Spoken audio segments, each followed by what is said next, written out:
Good morning students. आज हिंदी में पढ़ते हैं पाठ 12 ओलंपिक खेल।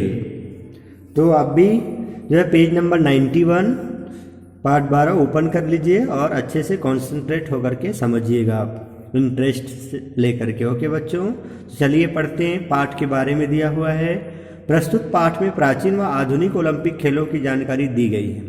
प्राचीन ओलंपिक खेलों से जुड़ी किंवदंतियाँ व आधुनिक खेलों को प्रारंभ करने के उद्देश्य आदि बातों को बातचीत के माध्यम से बताया गया है।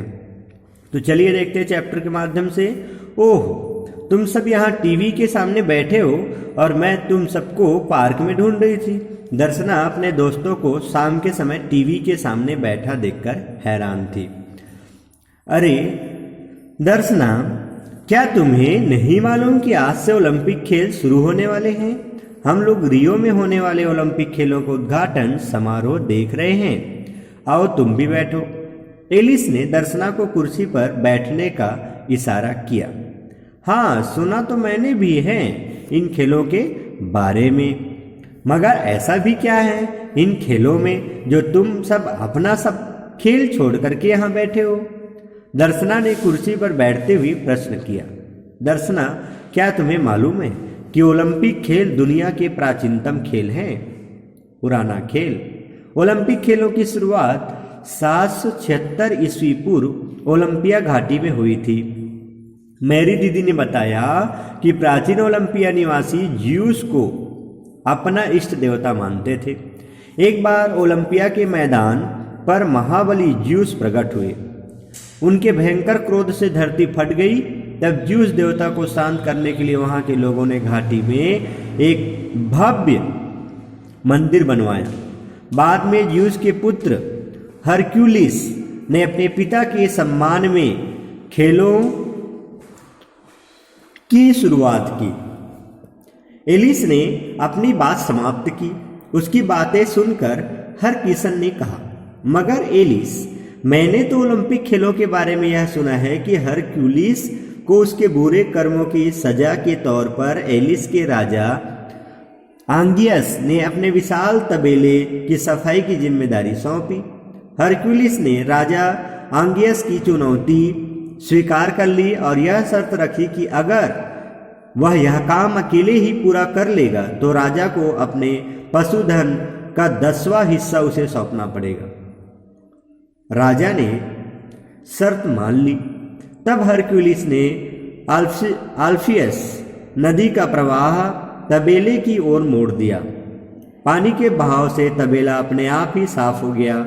जब हरक्यूलिस अपना हिस्सा लेने राजा के पास पहुंचा तो वह साफ मुकर गया। इस पर गुस्से में आकर हरक्यूलिस ने राजा आंगियस को मार दिया। जब उसका गुस्सा शांत हुआ तो उसने प्रायश्चित करने के लिए, एक प्रकार के पश्चाताप करने के लिए ओलंपिक खेलों का आयोजन किया। टीवी पर विज्ञापन शुरू हो गए थे, इसलिए बाकी बच्चे भी इन तीनों की बातचीत में सम्मिलित हो गए। विहान ने कहा, मैंने इंटरनेट पर पढ़ा है कि अल्फियस नदी के किनारे एलिस नामक एक संपन्न साम्राज्य था। एलिस के राजा एनोमस की पुत्री हिप्पोडेमिया अपूर्व सुंदरी थी, मीन्स बहुत ही सुंदर थी। राजा ने शर्त रखी कि जो उसकी पुत्री का अपहरण करके ले जाने में सफल होगा, राजकुमारी का विवाह उसी के साथ होगा। हिप्पोडेमिया का अपहरण करने की अनेक युवकों ने कोशिश की, लेकिन राजा एनोमस ने सबको मौत के घाट उतार दिया। तब पेलोप्स नामक एक युवक आया। वह बहुत चतुर और साहसी था। उसने राजा एनोमस के सारथी को अपने साथ मिला लिया। उसके कहने पर राजा के सारथी ने दौड़ शुरू होने से पहले एनोमस के रथ की धुरी कमजोर कर दी। निश्चित दिन और समय पर पेलोप्स राजकुमारी को अपने रथ पर बैठाकर भागने लगा। राजा एनोमस ने उसका पीछा करना शुरू किया। जैसे ही राजा का रथ पेलोप्स के रथ के पास पहुंचा, उसके रथ का पहिया निकल गया। राजा एनोमस रथ से गिर पड़ा और तक्षण मीन्स उसी समय उसकी मृत्यु हो गई। पेलोप्स को न केवल हिप्पोडेमिया मिली बल्कि बहुत बड़ा साम्राज्य भी मिला। इसी की खुशी में पेलोप्स ने धार्मिक अनुष्ठानों के साथ इन खेलों की शुरुआत की। यह कहानी सुनाकर जो है विहान चुप हो गया। तब सचिन ने कहा, जहां तक मेरी जानकारी है यूनान छोटे छोटे राज्यों में बटा था जिनमें हमेशा युद्ध चलता रहता है। इन्हीं आपसी युद्धों के कारण ओलंपिक खेलों का जन्म हुआ।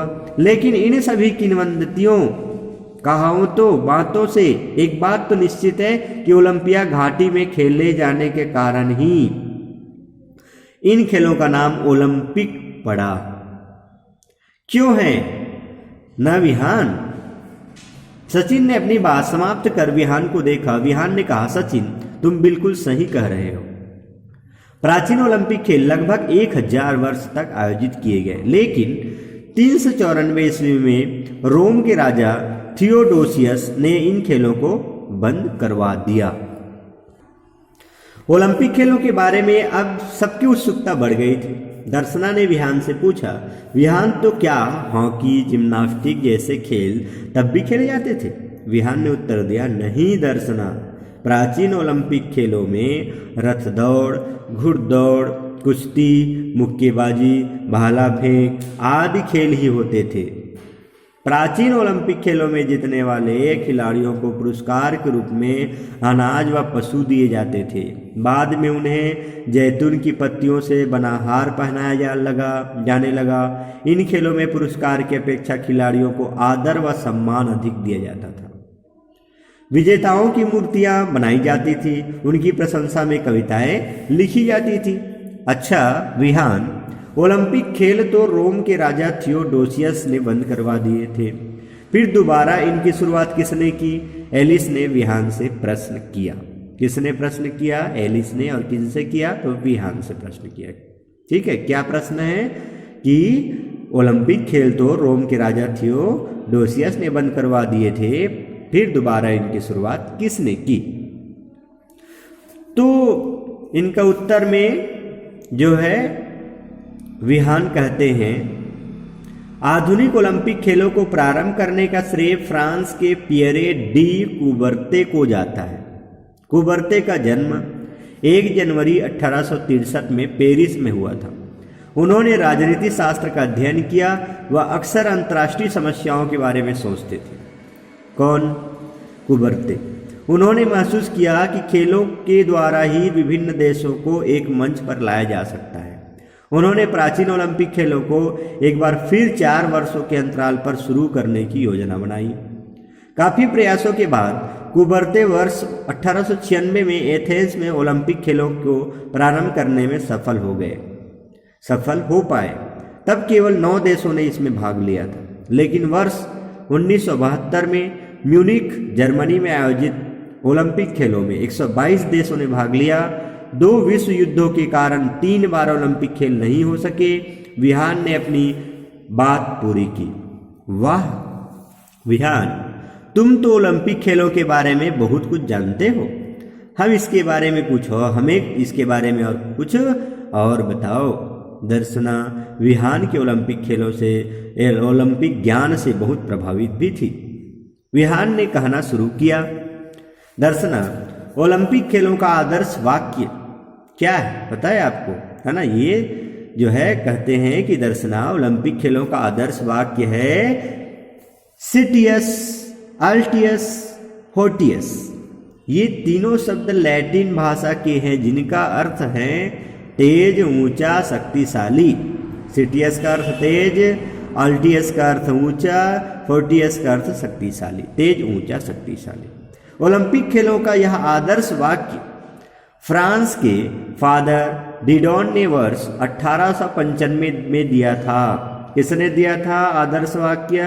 फ्रांस के फादर डिडॉन ने। और कौन से ईयर में दिया था? तो 1895 में दिया था। वर्ष 1913 में ओलंपिक ध्वज बनाया गया। कौन से वर्ष में ओलंपिक ध्वज बनाया गया? तो 1913 में। याद रखिए बच्चों, यह ध्वज सफेद रेशमी वस्त्र का बना है।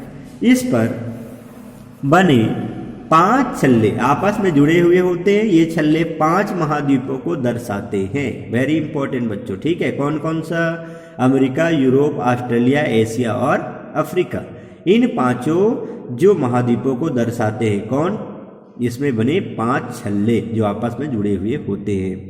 ठीक है, इन 5 छल्लों का रंग अलग अलग है, कौन कौन सा, पीला, हरा, लाल, नीला और काला।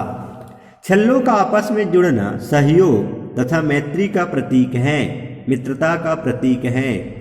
ओलंपिक मशाल ज्ञान, जीवन और खुशी का प्रतीक है। ओलंपिक मशाल को यूनान के ओलंपिया गांव में प्रज्वलित किया जाता है।